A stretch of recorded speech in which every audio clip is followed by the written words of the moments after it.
ಸಮಿತಿ ಕೂಡ ಮಾಡಿದ್ದಾರೆ. ಇದರ ಜೊತೆಗೆ ಎಲ್ಲರೂ ಕೂಡ 27,10,000 ಜನ ಏನಿದ್ದಾರೆ ಮತದಾರರು, ಅವರ ಅಹವಾಲನ್ನ ಆಲಿಸಲಿದ್ದಾರೆ. ಆದ ಮತಪಟ್ಟಿ ಪರಿಷ್ಕರಣೆಯಿಂದ ಹೇಗೆ ಹಿಂದೆ ಹೊರಗಡೆ ಉಳ್ಕೊಂಡ್ರು, ಅವರ ದಾಖಲೆಗಳಿಗೆ ಸಂಬಂಧಪಟ್ಟಂತೆ ಅಲ್ಲಿ ಡಿಸ್ಕಷನ್ ನಡೆಯುತ್ತೆ. ಇದು ಒಂದು. ಮತ್ತೊಂದು ಕಡೆ ಒಬ್ಬ ಮತದಾರನು ಕೂಡ ಈ ಮತದಾನದ ಪ್ರಕ್ರಿಯೆಯಿಂದ ಹಿಂದೆ ಉಳಿಬಾರದು. ಇದು ನಮ್ಮ ದೇಶದ ಪ್ರಜಾಪ್ರಭುತ್ವ ವ್ಯವಸ್ಥೆಯ ಒಂದು ಮೂಲ ಉದ್ದೇಶವೂ ಕೂಡ ಆಗಿರಬೇಕು. ಆದ್ರೆ ಯಾಕಪ್ಪ ಇಷ್ಟೊಂದು ಜನ ಮತದಾರರು ಹಿಂದೆ ಉಳ್ಕೊಂಡ್ರು ಅನ್ನುವಂಥದ್ದು ಒಂದು ಕಡೆ. ಈಗ ಕರ್ನಾಟಕದಲ್ಲಿ ಕಾಂಗ್ರೆಸ್ಗೆ ಆತಂಕ ಎದುರಾಗಿದೆಯಾ? ವಿಪಕ್ಷಗಳು, ಸಣ್ಣ ಪುಟ್ಟ ಪಕ್ಷಗಳೇನಿದ್ದಾವೆ, ಅವರಿಗೇನಾದ್ರೂ ಆತಂಕ ಎದುರಾಗ್ತಾ ಇದೆಯಾ? ಈ ಪ್ರಶ್ನೆಗಳಿಗೆ ಸಂಬಂಧಪಟ್ಟಂತೆ ಇವತ್ತು ನಾವು ಚರ್ಚೆ ಮಾಡ್ತಾ ಹೋಗ್ತೀವಿ. ಈಗ ನಮ್ಮ ಜೊತೆ ಇವತ್ತು ಚರ್ಚೆಯಲ್ಲಿ ಆಮ್ ಆದ್ಮಿ ಪಕ್ಷದ ಜಗದೀಶ್ ಅವರು ಜಾಯ್ನ್ ಆಗ್ತಾ ಇದ್ದಾರೆ. ಜೊತೆಗೆ ಬಾಲಕೃಷ್ಣ ಯಾದವ್ ಅವರು ಕೂಡ ಕಾಂಗ್ರೆಸ್ ಪಕ್ಷದಿಂದ ಜಾಯ್ನ್ ಆಗ್ತಾ ಇದ್ದಾರೆ. ಇದರ ಜೊತೆಗೆ ರಾಜಕೀಯ ವಿಶ್ಲೇಷಕರಾಗಿ ತೇಜಸ್ ಅವರು ಕೂಡ ನಮ್ಮ ಜೊತೆಗೆ ಇವತ್ತು ಚರ್ಚೆಯಲ್ಲಿ ಭಾಗಿಯಾಗ್ತಾ ಇದ್ದಾರೆ. ಮೂವರಿಗೂ ಸ್ವಾಗತ ಸರ್ ನಮ್ಮ ಚರ್ಚೆಗೆ. ನೋಡಿ, ಮೊದಲು ನನ್ನ ಪ್ರಶ್ನೆ ತೇಜಸ್ ಅವರೇ, ಈಗ ಸದ್ಯಕ್ಕೆ ನಡೀತಾ ಇರುವಂತಹ ಈ ಒಂದು ವಿಶೇಷ ಮತಪಟ್ಟಿ ಪರಿಷ್ಕರಣೆ ಏನ್ ನಡೀತಾ ಇದೆ, ಈ ಹಿಂದೆ ನಡೀತಾ ಇರೋದಕ್ಕೂ ಈಗ ನಡೀತಾ ಇರೋದಕ್ಕೂ ಅಜಗಜಾಂತರ ವ್ಯತ್ಯಾಸ ಇದೆ. ಇದರ ಜೊತೆಗೆ ಈ ಲಾಜಿಕಲ್ ಡಿಸ್ಕ್ರಿಪರೆನ್ಸಿ ಅನ್ನುವಂಥದ್ದು ಏನು ಬಂದಿದೆ ಇತ್ತೀಚೆಗೆ, ಡಿಸ್ಕ್ರಿಪರೆನ್ಸಿ, ಇದಕ್ಕೆ ಸಂಬಂಧಪಟ್ಟಂತೆ ಸಾಕಷ್ಟು ಚರ್ಚೆಗಳಾಗ್ತಾ ಇದೆ. ಏನಪ್ಪಾ ಇದು, ಏನು AI ಬಂದ್ಬಿಡತ್ತೆ, ಡಿಲೀಟ್ ಆಗಿಬಿಡುತ್ತೆ ವೋಟ್ಗಳು.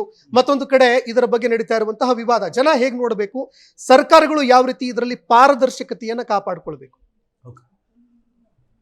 ಸ್ಪೆಷಲ್ ಇಂಟೆನ್ಸಿವ್ ರಿವಿಷನ್ ಅಂತ ನಾವೇನು ಹೇಳ್ತೀವಿ, ಇಲ್ಲಿವರೆಗೂ ಹಿಂದೆ ಕೂಡ ಎಲೆಕ್ಟೋರಲ್ ಲಿಸ್ಟ್ ಅನ್ನ, ಎಲೆಕ್ಟೋರಲ್ ರೋಲ್ ಅನ್ನ ರಿವೈಸ್ ಮಾಡಲಾಗ್ತಿತ್ತು.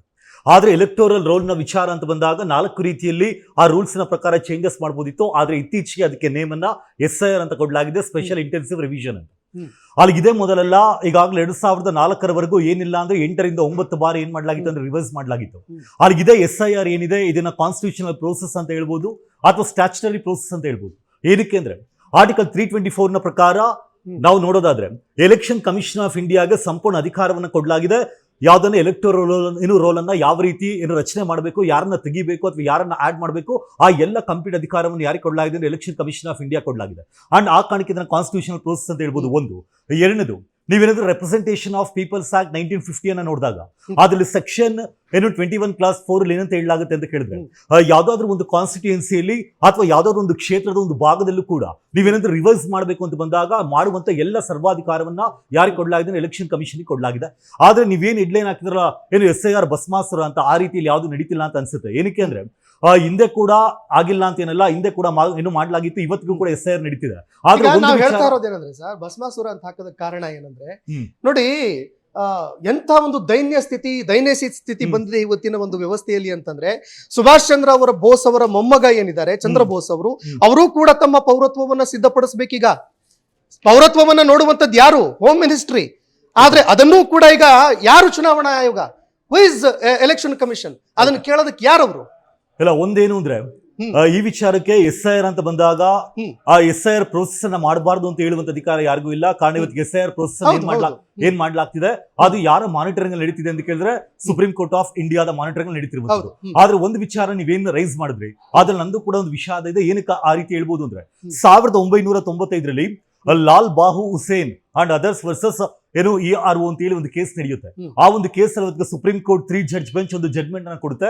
ಆ ಜಡ್ಜ್ಮೆಂಟ್ ಅಲ್ಲಿ ಏನಂತ ಹೇಳಲಾಗುತ್ತೆ ಅಂದ್ರೆ, ಇಲ್ಲಿವರೆಗೂ ಯಾರೆಲ್ಲ ಮತದಾರರ ನೇಮನ್ನ ಮತದಾರ ಪಟ್ಟಿಯಲ್ಲಿ ಆಡ್ ಮಾಡಲಾಗಿದೆ, ಇನ್ ಮುಂದೆ ನೀವೇನೋ ಸ್ಪೆಕ್ಯುಲೇಷನ್, ನೀವೇ ಊಹಾಪೋಹ ರೀತಿಯಲ್ಲಿ ಅವ್ರನ್ನ ಫಾರಿನರ್ ಅಂತೇಳಿ ನೀವು ತೆಗಿಯಂಗಿಲ್ಲ. ನೀವೇನಾದ್ರೂ ತೆಗಿಬೇಕು ಅಂತ ಬಂದಾಗ ಆ ಬರ್ಡನ್ ಯಾರು ಕೊಡಬೇಕು, ಪ್ರೂಫ್ ಯಾರು ಕೊಡಬೇಕು ಅಂದ್ರೆ ಎಲೆಕ್ಷನ್ ಕಮಿಷನ್ ಕೊಡಬೇಕು ಅಂತ ಹೇಳಲಾಗಿತ್ತು. ಆದ್ರೆ 1995 ಸುಪ್ರೀಂ ಕೋರ್ಟ್ ಆ ರೀತಿ ಜಡ್ಜ್ಮೆಂಟ್ ಕೊಟ್ಟಿತ್ತು ನಿಜ. ಆದ್ರೆ ಇವತ್ತಿಗೆ SIR ಏನ್ ಮಾಡ್ತಾ ಇದ್ದಾರೆ, ಆ SIR ಅಲ್ಲಿ ಒಂದು ಏನ್ ಚೇಂಜ್ ಆಗಿದೆ ಅಂದ್ರೆ, ಅವತ್ತಿಗೆ ನೀನು ಭಾರತದ ಮತದಾರ ಅಲ್ಲ ಅಂತೇಳಿ ಎಲೆಕ್ಷನ್ ಕಮಿಷನ್ ಪ್ರೂವ್ ಮಾಡಬೇಕಿತ್ತು. ಆದ್ರೆ ಇವತ್ತಿಗೆ ಭಾರತ ಮತದಾರ ಅಂತೇಳಿ ನಾನು ಪ್ರೂವ್ ಮಾಡಬೇಕು ಅಂತೇಳಿ, ಅಂದ್ರೆ ಯಾರು ಎಲೆಕ್ಟರ್ ಇದ್ದಾರೆ ಅವ್ರು ಪ್ರೂವ್ ಮಾಡುವಂತ ಸನ್ನಿವೇಶ ಬಂದಿದೆ. ಅದು ಒಂದರಲ್ಲಿ ಸ್ವಲ್ಪ ಚೇಂಜಸ್ ಅನ್ನ ಮಾಡ್ಕೊಂಡಿದ್ರೆ ಚೆನ್ನಾಗಿರ್ತಿತ್ತು ಅಂತ ಅನ್ಸುತ್ತೆ. ಆದ್ರೆ ಅದನ್ನು ಹೊರತುಪಡಿಸಿ ಇದೇನು ದೊಡ್ಡ ಮಟ್ಟದಲ್ಲಿ ಏನು ಬದಲಾವಣೆ ಆಗ್ತಿದೆ ಅಂತ ಅನ್ಸೋದಿಲ್ಲ. ಓಕೆ, ಆಮೇಲೆ ಹೋಗೋಣ ಮತ್ತೆ